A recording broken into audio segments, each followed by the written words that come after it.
বাংলার নতুন বছরকে স্বাগত জানাতে রাজধানীর গুলশানে বিচারপতি শাহাবুদ্দিন আহমদ পার্কে অনুষ্ঠিত হল অলিগলি হালখাতা বর্ষবরণ ১৪৩২। ইট কাঠের দালান আর কাঁচে মোড়ানো জীবনের ছায়া পেরিয়ে রাজধানীর অভিজাত এলাকা গুলশানে যেন হঠাৎই দেখা মিলল এক টুকরো গ্রাম বাংলা। ব্যস্ত শহরের ক্লান্ত মুখগুলো হয়ে ওঠে রঙিন ও প্রাণবন্ত। বিশ্বজুড়ে নববর্ষ কেবল একটি দিন নয়, এটি সংস্কৃতির একটি উজ্জ্বল প্রতিচ্ছবি। শাহাবুদ্দিন আহমদ পার্কের হাটবাজারে ঐতিহ্যবাহী পণ্য নিয়ে স্টল সাজান উদ্যোক্তারা। বেনারসি, জামদানি, হাতপাখা, মৃৎশিল্প, হস্তশিল্প, কাঠের পণ্য এবং দেশীয় পোশাক সহ বাহারি সব গহনা। হাতে তৈরি বেনারসি এবং জামদানি বুননের সাথে শহরের মানুষকে পরিচয় করিয়ে দিতেই এই উৎসবে ছিল হ্যান্ডলুম তাঁত, যা সবার দৃষ্টি আকর্ষণ করে। এখানে পয়লা বৈশাখের মেলাতে আনার উদ্দেশ্য হইল এখানে নতুন প্রজন্ম যারা আমার মা বোন মেয়েরা যারা আছে এরা শিল্প সম্বন্ধে জানে না, বেনারসি তাঁত সম্বন্ধে জানে না। আর্টিফিশিয়াল শাড়ি নিয়ে ওরা দোকানদাররা বলে সিল্ক শাড়ি। তো এটা বুঝাইবার জন্য এই আমরা প্রদর্শনীতে আসলাম। আসা এখানে বুঝাচ্ছে এটা মিরপুর শাড়ি, এটা কাতান শাড়ি, এটা বেনারসির শাড়ি, এটা পাওয়ারলুম, এটা হ্যান্ডলুম। এইটাই দেখাচ্ছে এখানকার আমার মা বোনদেরকে দেখাচ্ছি, বুঝাচ্ছি। সরকার বাহাদুর যদি আমাদেরকে দেয় তো নতুন করে আবার আমরা ব্যবসা চালাই যেতে পারবো। আর আমরা যদি শেষ হয়ে যাই বেনারসি আর পাবেন না, সব ইন্ডিয়ান শাড়ি আপনারাই পাবেন। না, এখানে মোটামুটি আমার মা বোনদেরকে বুঝাচ্ছি, রাস্তাতে দেখে অনেক খুশি হচ্ছে যে দেশীয় পণ্য এনারা দেখতে পারতেছে, ভালো লাগতেছে। আমার মা বোনদেরকে ভালো লাগছে আর শিখতে পারতেছে যে সিল্ক আর্টিফিশিয়াল কোনটা। 60 কাউন্টারতে ধরে 80, 60, 100, 200 কাউন্টার সুতাও নিয়ে আসি।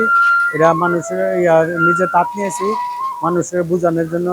নতুন প্রজন্ম বুঝে না যে জামদানি শাড়ি কতটুকু কষ্টকর মাধ্যমে হাতের কাজ, এটা মেশিনের সাহায্যে না। এই জন্য আমরা কাজ কইরা দাহায়া বুঝানোর জন্য আমরা এই প্রদর্শনীতে জয়েন করছি। মানুষজন ভালো রেসপন্স দিতেছে। জামদানি আইসা ধরে দেখে বুঝে যে আসলে জামদানি শাড়ি বাংলাদেশের ঐতিহ্যবাহী একটা পণ্য। এই জন্য জামদানি দ্বারা অনেক মানুষ পছন্দ করে। আমি হ্যান্ডিক্রাফটসের বিভিন্ন বাস্কেট, তারপরে সিগ্রাস, জুট এগুলো নিয়ে বাস্কেট তৈরি করি। এটা আমরা বাইরে এক্সপোর্ট করি বিভিন্ন দেশে, নেদারল্যান্ড, জাপান, কানাডা, ইউএসএ এসব জায়গায় আমাদের মাল এক্সপোর্ট হচ্ছে। মেলায় মোটামুটি রেসপন্স আছে। শহরেই বেশি পছন্দ করে, তো বিদেশে বাইরের রাষ্ট্রে এগুলি বেশি পছন্দ করে। ক্লে স্টুডিও, এখানে যে সিরামিক সবকিছু করতে পারে, চাইলে অ্যাক্টিভিটিস করতে পারবে। এখানে বাচ্চারা হচ্ছে যে অ্যাক্টিভিটিস করতে পারে। পয়লা বৈশাখ অনুযায়ী যে আমাদের ক্লেটা করা এটা না, আমাদের রেগুলার সবসময় এই ক্লে শপটা করতে পারে। আর সবাই চাইলে আমাদের বাচ্চাদেরকে নিয়ে একটা ভালো টাইম স্পেন্ড করতে পারে ক্লে পরিচয় করার জন্য, ঠিক আছে।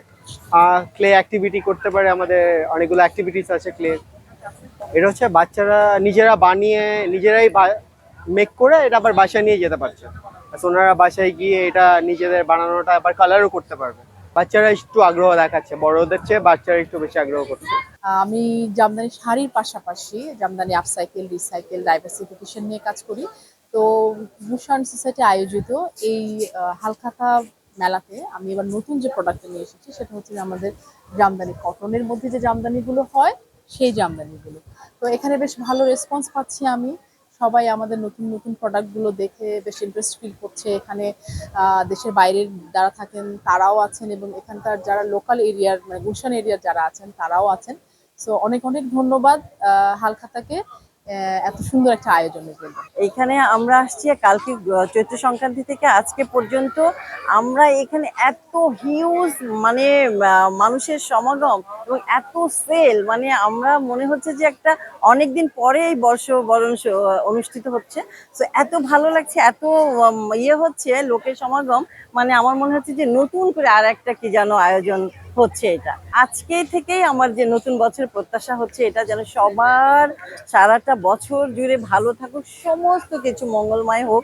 গুলশান সোসাইটির উদ্যোগে ও অলিগলি হালখাতা বর্ষবরণ বন্ধুদের আয়োজনে 13 ও 14 এপ্রিল বিচারপতি শাহাবুদ্দিন আহমদ পার্কে অনুষ্ঠিত হল অলিগলি হালখাতা নববর্ষ 1432।